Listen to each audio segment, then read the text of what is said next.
যে কোনো বক্তব্যই আসলে গুরুত্বপূর্ণ হয়ে ওঠে, আলোচিত হয়ে ওঠে কিছুটা শক্তি ভারসাম্যের উপরে। অনেক কথাই আমরা বলি, কিন্তু সেগুলো আসলে কতটা আলোচিত হবে এটা নির্ভর করে কে বলছে, কার পেছনে কত মানুষ আছে।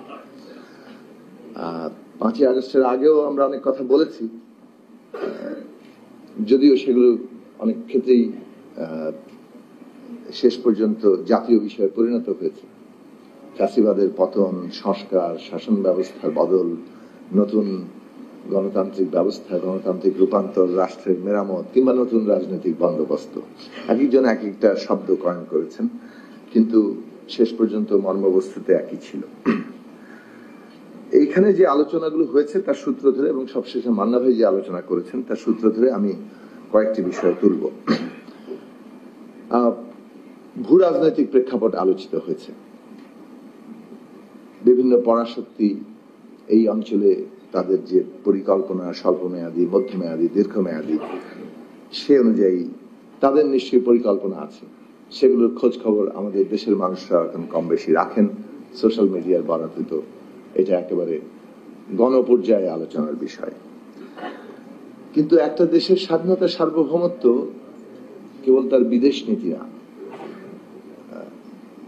কিংবা অন্য দেশ তার প্রতি কি ভূমিকা নিচ্ছে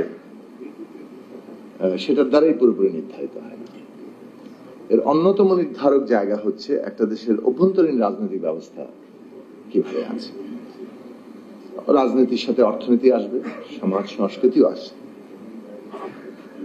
একটা দেশের রাষ্ট্র যদি এবং রাজনৈতিক ব্যবস্থা যদি তার জনগোষ্ঠীকে ঐক্যবদ্ধ রাখতে না পারে, যেটা তার প্রধান কাজ, জনগণের মধ্যে নানান পার্থক্য, দ্বন্দ্ব আছে, তার মীমাংসা ঘটানো এবং তাকে ঐক্যবদ্ধ রাখা, এটা হচ্ছে রাষ্ট্রের প্রধান পারপাস।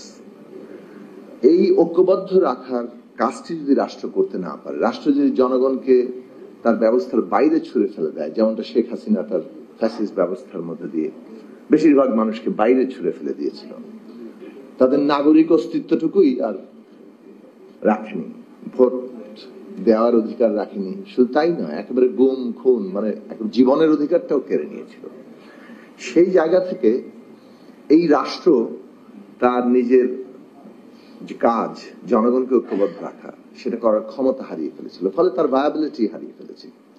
এবং সেই কারণে যে কোনো সময় এটা একটা এমন জায়গায়, এমন আশঙ্কার মধ্যে ছিল যে আমরা আমাদের স্বাধীনতা, সার্বভৌমত্বই যে কোনো সময় হারিয়ে ফেলতে পারি। নানা ধরনের অভ্যন্তরীণ গোলযোগ, সেটাকে ব্যবহার করে বহিঃশক্তির নানা ধরনের তৎপরতা, যেটা আমরা কম বেশি পৃথিবীর বিভিন্ন দেশে আমাদের সমসাময়িক কালে দেখছি, ইতিহাসে তো আছেই। কাজে সেই দিক থেকে ভূ রাজনৈতিক প্রেক্ষাপট আমাদের আছে, সেটা কোনো কালে ছিল না এমন নয়, কিন্তু সেটা আমরা কিভাবে মোকাবেলা করব তার জন্য আমাদের প্রস্তুতি কি, এই যে ডিটারমিনিং ব্যাপার। সেই ডিটারমিনিং জায়গায় রাষ্ট্রটা জনগণকে ঐক্যবদ্ধ রাখতে পারে কিনা, কিংবা রাজনৈতিক ব্যবস্থায় প্রতিটি নাগরিক কিংবা নাগরিকদের অংশ এই রাজনৈতিক ব্যবস্থায় নিজেকে অংশীদার ভাবতে পারে কিনা, এটা হচ্ছে গুরুত্বপূর্ণ প্রশ্ন। আমাদের দেশে সেই রকম একটা রাজনৈতিক ব্যবস্থা এবং রাষ্ট্র ব্যবস্থা আমরা গড়ে তুলতে চাই, কিংবা সেটাই যদি আমরা আকাঙ্ক্ষা হিসেবে আসলে দাবি করি, যেটা আমাদের দেশের প্রতিটি মানুষ ভাববে না এই ব্যবস্থার আমি অংশীদার, এবং সেটা যেমন রাজনৈতিক ভাবে তেমনি অর্থনৈতিক ভাবেও, সাংস্কৃতিক ভাবেও। আজকে অভ্যুত্থানের মধ্য দিয়ে শেখ হাসিনার এই বিভাজন, বেশিরভাগকে ছুঁড়ে ফেলে দেওয়া, সেইটার বিরুদ্ধে মানুষ একটা তাকে উৎখাত করে রায় দিয়েছে যে না, আমরা ঐক্য চাই, আমরা ইনক্লুসিভনেস চাই। কিন্তু নানা ধরনের প্রবণতা শুরু হয়েছে, যেখানে রাজনৈতিক ভাবেও, অর্থনৈতিক ভাবে তো বটেই, সমাজ বিপুল ভাবে শ্রেণী বিভক্ত এবং সম্পদের বন্টনের ন্যূনতম কোনো ন্যায্যতা নেই। অল্প সংখ্যক লোকের হাতে লাখো কোটি, দেশের মানুষ 3 বেলা ঠিক মতো খেতে পারবে কিনা সেই চিন্তায় রাতে ঘুম হয় না। সেই রকম একটা বাস্তবতা তো আছে। এখন নতুন যুক্ত হয়েছে সাংস্কৃতিক ভাবে, আসলে আমরা যে যার মতো ন্যূনতম স্বাধীনতায় থাকতে পারবো কিনা। সংখ্যার দিক থেকে কম, ধর্মীয়, জাতিগত, লিঙ্গীয় পরিচয়ের মানুষেরা, প্রান্তিক মানুষেরা তো নিগৃহীত, নিপীড়িত হচ্ছেন। এমনকি মেজরিটি যে সংখ্যা, মুসলমান জনগোষ্ঠী, তার মধ্যে এখন নির্দিষ্ট ধরনের ধর্মীয় চর্চাকে আরোপ করা হচ্ছে, অন্য ধর্মীয় চর্চাকে নাকচ করে দেওয়া হচ্ছে। মাজারে হামলা, কারো জটাচুল কেটে দেওয়া, এইগুলো এখন প্রবণতা। কাজে এই সবকিছুই ওই লক্ষণ যে আমরা যে আকাঙ্ক্ষার উপর দাঁড়িয়েছিলাম যে এমন একটা রাষ্ট্র ব্যবস্থা তৈরি হবে, রাজনৈতিক ব্যবস্থা তৈরি হবে যেখানে সবাই তার অংশীদার ভাববেন, সেই জায়গাটা ক্ষতিগ্রস্ত হচ্ছে। 5ই আগস্টের পরে দুটো বিষয় নিয়ে আমরা খুব কথা বলার কনসিস্টেন্টলি চেষ্টা করেছি আমাদের দল গণসংহতি আন্দোলনের পক্ষ থেকে। একটা হচ্ছে ন্যূনতম জাতীয় ঐক্যমত্য রক্ষা করতে হবে, একটা হচ্ছে বিচার, সংস্কার এবং নির্বাচন। এই তিনটা বিষয়ই আমাদের গুরুত্বপূর্ণ, এটা আমাদের প্রধান জাতীয় স্বার্থ। এই কাজটা আমাদের এগিয়ে নিয়ে যেতে হবে। ন্যূনতম জাতীয় ঐক্যমত্য, একটু আগে মান্না ভাই বললেন যে আমরা কি সবাই তাহলে এক হয়ে যাব নাকি? মোটেই তা না। গণতান্ত্রিক ব্যবস্থায় পার্থক্য, রাজনৈতিক প্রতিদ্বন্দ্বিতা থাকবে, কিন্তু যখন আমরা একটা ট্রানজিশনে আছি, সেই ট্রানজিশনে কোন কোন প্রশ্ন আমাদের কমন স্বার্থ, সকলে মিলে, যেহেতু বাংলাদেশ এই 54 বছরে এসে আবার রুলস অফ দি গেম ঠিক করার প্রশ্নে একত্রিত হয়েছে। অভ্যুত্থান, আত্মত্যাগ, এত হাজার হাজার তরুণ, নারী, পুরুষ, বাঙালি, চাকমা, হিন্দু, মুসলমান, শিশু, বৃদ্ধ সবাই জীবন দিয়ে এই নতুন জায়গাটা তৈরি করেছেন যে রুলস অফ দি গেম ঠিক করতে হবে। তখন ওই প্রশ্নে, যেহেতু রুলস অফ দি গেম আমাদের সকলের জন্যই প্রয়োজনীয়, সেইখানে ন্যূনতম জাতীয় ঐক্যমত্যের জায়গা দরকার ট্রানজিশনে। এখন সেইটার ক্ষেত্রে পদ্ধতিগত প্রশ্নটা খুব গুরুত্বপূর্ণ। আমরা 2024 সালের 5ই আগস্ট কি করেছি? অভ্যুত্থান করেছি, কেউ কেউ এটাকে বিপ্লব বলতে চান, কিন্তু আপনি যদি ট্রানজিশনটা খেয়াল করেন, আপনি 106 অনুচ্ছেদ দিয়ে সুপ্রিম কোর্টের পরামর্শ নিয়ে অন্তর্বর্তী সরকার গঠন করেছেন। কারা করেছে, কার দায়, সেটা পরের প্রশ্ন।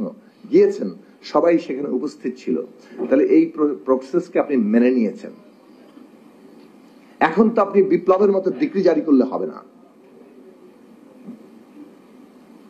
আপনি 106 নিজেই এমন একটা অনুচ্ছেদ যেখানে এমন পরিস্থিতির উদ্ভব হবে যা সংবিধানের লিখিত অবস্থা দিয়ে আর ব্যাখ্যা করা যায় না। ওই বিশেষ পরিস্থিতি, বিশেষ বাস্তবতা, যাকে বলে ডক্ট্রিন অফ নেসেসিটি, সেইটা করার জন্য সেটা 106 অনুচ্ছেদ করা হয়েছে। তার মানে 106 হচ্ছে সংবিধানের লিখিত অবস্থার বাইরের পরিস্থিতি, কিন্তু আবার সেইটাকেও ব্যাখ্যা করা যায় সংবিধানের ভেতর থেকেই। ফলে 106 মধ্যে দিয়ে যে পরিস্থিতি আমরা একটা সমাধান এনেছি, সেই পরিস্থিতিটা একদিকে যেমন সংবিধানের ধারাবাহিকতা, আবার অন্যদিক থেকে একটা বিশেষ পরিস্থিতি, সেটার অনুমোদন। এই দুই নিয়ে কিন্তু আমরা চলছি। এখন এই ধারাবাহিকতার মধ্যে আপনি যখন পদ্ধতিগতভাবে কেউ হঠাৎ করে এসে কিংবা কোনো কোনো পর্যায়ে এসে বলবেন যে না, রেভলিউশনারি ডিক্রি জারি করতে হবে, তাহলে সেটা আসলে কোন পদ্ধতি কিনা এটা আমাদের বিচার করা দরকার। বিপ্লবের ক্ষেত্রে অন্তত ধ্রুপদী বিপ্লবগুলো আমরা দেখেছি, অনেকগুলো শর্ত আছে বিপ্লবের সঙ্গে, কিন্তু একটা জিনিস এখানে প্রাসঙ্গিক, যে একটা ডিটারমিনিং কিংবা লিডিং ফোর্স যারা ভবিতব্যটাকে ডিফাইন করে, নেতৃত্ব দেয় অথবা সেটাকে বাস্তবায়ন করে, এরকম কোন লিডিং ফোর্স, নেতৃস্থানীয় শক্তি পুরো বাংলাদেশের উপর কর্তৃত্ব করেছে, এইরকম বাস্তবতা এমনকি অভ্যুত্থানের অংশীদারদের মধ্যে ছিল না। আবার অভ্যুত্থান পরবর্তী অবস্থায় তৈরি হয়নি। অভ্যুত্থান ছিল সকলের সমষ্টিগত জায়গা, রাজনৈতিক দল, শ্রেণী পেশা, আমাদের ছাত্র তরুণরা অগ্রণী জায়গায় ছিল, এবং সবশেষে জনগণ যারা রাজনৈতিক দলের বাইরে যখন যুক্ত হয়, জীবন দেওয়ার জন্য প্রস্তুত হয়, তো এরকম একটা অভ্যুত্থান পরিস্থিতি তৈরি হয়।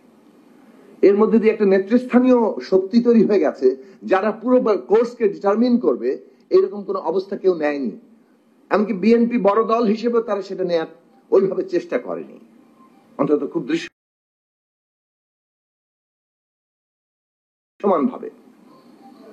তাহলে যেটা দাঁড়িয়েছিল যে আমরা রাজনৈতিক উত্তরণটা পদ্ধতিগত দিক থেকে, যেহেতু আমাদের মধ্যে মত পার্থক্য থাকবে আছে, সে কারণে আমরা সেটা কনসেনসাসের ভিত্তিতে, সমঝোতা কিংবা ঐকমত্যের ভিত্তিতে নিয়ে যাব, এবং সেটা আমরা সবাই মেনে নিয়েছি। সংস্কার আমাদের কনসেনসাস, তার জন্য সংস্কার কমিশন গঠিত হয়েছে এবং সেইখানে প্রস্তাব এসছে, এবং আমরা সেই প্রক্রিয়াকে সফল করার জন্য আমরা আলোচনা করছি, যুক্ত আছি। সো কনসেনসাসের পদ্ধতিকে বাইপাস করে কেউ যদি ডিক্রির জায়গা নিয়ে আসেন, তাহলে সেইটা কনসেনসাসকে ভেঙে দেয় এবং সেই কারণেই সংঘাতের ঝুঁকি তৈরি করে। অনেকেই প্রস্তাব দিয়েছেন প্রায় সোভিয়েত বিপ্লবী কায়দায় যে একটা প্রভিশনাল কনস্টিটিউশনাল অর্ডার তৈরি করতে হবে। আপনি সাংবিধানিক ধারাবাহিকতা রক্ষা করে কিভাবে প্রভিশনাল কনস্টিটিউশনাল অর্ডার করেন? তার মানে আপনি ডিক্রির কথা বলছেন, আপনি এক্সিস্টিং সিস্টেমকে নাই করে দিতে চাইছেন। সেটা কি সবাই কনসেনসাসে একমত হয়েছে? ভালো পদ্ধতি হতে পারে, কিন্তু সেটা যেহেতু সবাই একমত হচ্ছে না, কনসেনসাসে আসছে না, রাজনৈতিক দলই কেবল না, রাষ্ট্র, প্রতিষ্ঠান, দেশের জনগণ, তখন আপনার কনস্টিটিউয়েন্ট পাওয়ার, যেটাকে বলে জনগণের গঠন করার ক্ষমতা, যে কোনো জিনিস প্রতিষ্ঠা করার ক্ষমতা, সেটা জনগণের বাই ডিফল্ট আছে, জনগণই একমাত্র সেটার কেন্দ্র। কিন্তু জনগণের এই যে কনস্টিটিউয়েন্ট পাওয়ার, সেটা আইদার একটা রেভলিউশনারি কিংবা ওই অথরিটি দিয়ে কার্যকর হবে, আর না হয় সেটা নির্বাচনের মধ্যে দিয়ে কার্যকর হবে। আপনি কার্যকর করার পদ্ধতিটা কি আমাকে বলেন? জনগণের কাছে পৌঁছানোর জায়গাটা হচ্ছে আইদার রেভলিউশনারি মেথড, আর না হয় আপনাকে ইলেকশনের মধ্যে দিয়ে এই কনস্টিটিউয়েন্ট পাওয়ারকে কার্যকর করতে হবে। আপনি যে কোনো ভাবে হোক মেনে নিয়েছেন যে নির্বাচনের প্রক্রিয়ার মধ্য দিয়ে আপনি এই কনস্টিটিউয়েন্ট পাওয়ার গঠন করার ক্ষমতাকে কার্যকর করবেন। কেউ পারে, আমি বিপ্লব চাই, এই রাজনৈতিক প্রচারও কেউ করতে পারে, সেটা করার সমস্ত ন্যায্যতা আছে।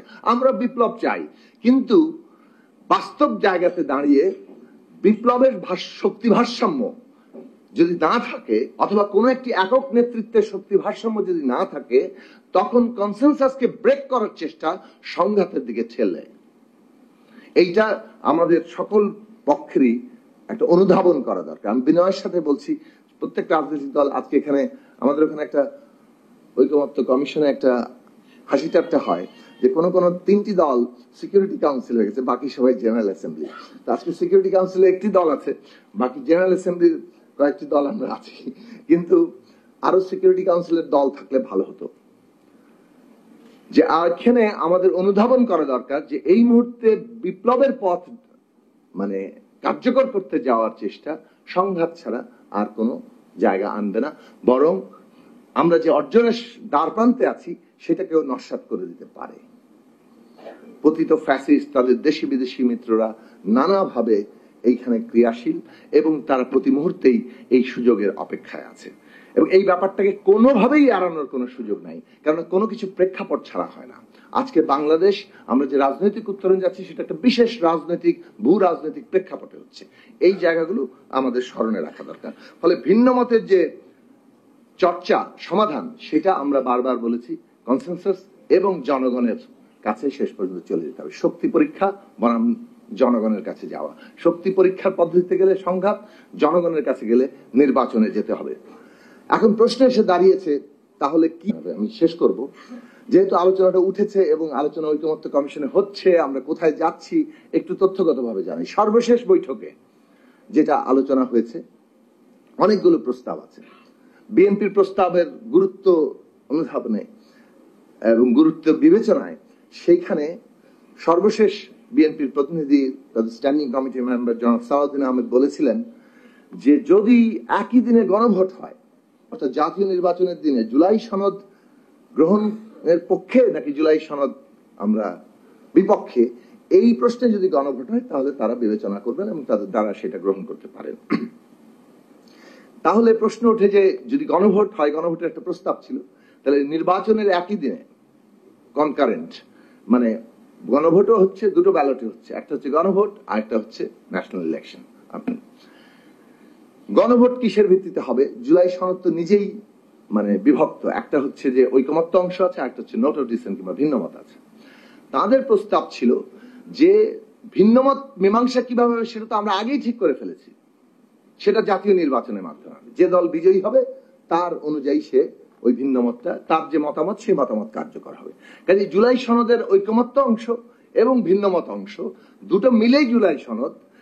যার যে দল বিজয়ী হবে ঐকমত্য অংশ সে বাস্তবায়ন করবে, আর ভিন্নমত তার প্রস্তাব অনুযায়ী বাস্তবায়ন করবে। এটা খুব সহজে আমার জানার ধারণা বোধাগম্য।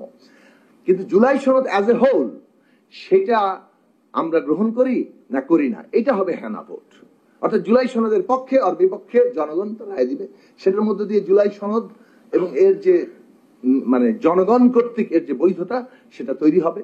অন্যদিকে পার্লামেন্টে যে ঠিক হবে যে এই যে জুলাই সনদের মধ্যে কোন কোন বিষয়গুলো, ঐকমত্য অংশ তো সকলেই আমরা ঐকমত্য, আর যে অংশ ভিন্নমত আছে বিজয়ীরা ভিন্ন মত হবে, হয়তো কিছু আলোচনাও হতে পারে তাতে যদি কোনো পরিবর্তন হয়। এই জায়গাটাতে আছে একটা বিষয় আমরা মনে করি যে এখানে একটা সমাধানের জায়গা তৈরি হয়েছে। যেহেতু 106-এর মধ্য দিয়ে বিশেষ পরিস্থিতির কারণে ডক্ট্রিন অফ নেসেসিটি থেকে এই সরকার গঠিত হয়েছে, আবারও আদালতের পরামর্শ যাওয়া যেতে পারে, অথবা আদালতের পরামর্শ আবারও না নিয়ে একই অর্ডারে যে ক্ষমতায় এই সরকার তৈরি হয়েছে সেই সরকারই এই 106-এর ধারাবাহিকতায় তারা এই গণভোটের সিদ্ধান্তের জায়গায় যেতে পারেন এবং আরেকটা কাজ করতে পারেন, আইনি বাধ্যবাধকতার জায়গা ঘোষণা দিতে পারেন। জুলাই সনদ বাস্তবায়ন হবে, যারাই ক্ষমতায় যাবে আগামী দিনে, সংসদ ক্ষমতায় যাওয়ার বাদ দিলাম, আগামী জনপ্রতিনিধিরা এই জুলাই সনদ বাস্তবায়ন করতে তারা বাধ্য থাকবেন। 3 নম্বর বিষয় হচ্ছে যেটা অনেক সময় আলোচনায় আমরা মানে পরিষ্কার করে সামনে আনতে পারি না, আমরা আমাদের দিক থেকে বারবার এই প্রশ্নটা তুলেছি যে কেবল সংশোধনী, আরেক দল গণপরিষদ, এই যে জায়গা আছে, এই পার্থক্যের জায়গা আছে। গণপরিষদ মানে একটা নতুন সংবিধান করার এখতিয়ার, এই বিষয়ে কোনো ঐকমত্য নাই, সংস্কারে ঐকমত্য আছে। অন্যদিকে সংস্কার যদি কেবল সংশোধনী আকারে হাজির হয় তাহলে এই সংবিধানের আলোকে, এই সংবিধানের ধারাবাহিকতা ওই সংস্কারগুলো সঙ্গতিপূর্ণ কিনা সুপ্রিম কোর্টের ইন্টারভেন করার ক্ষমতা থাকে।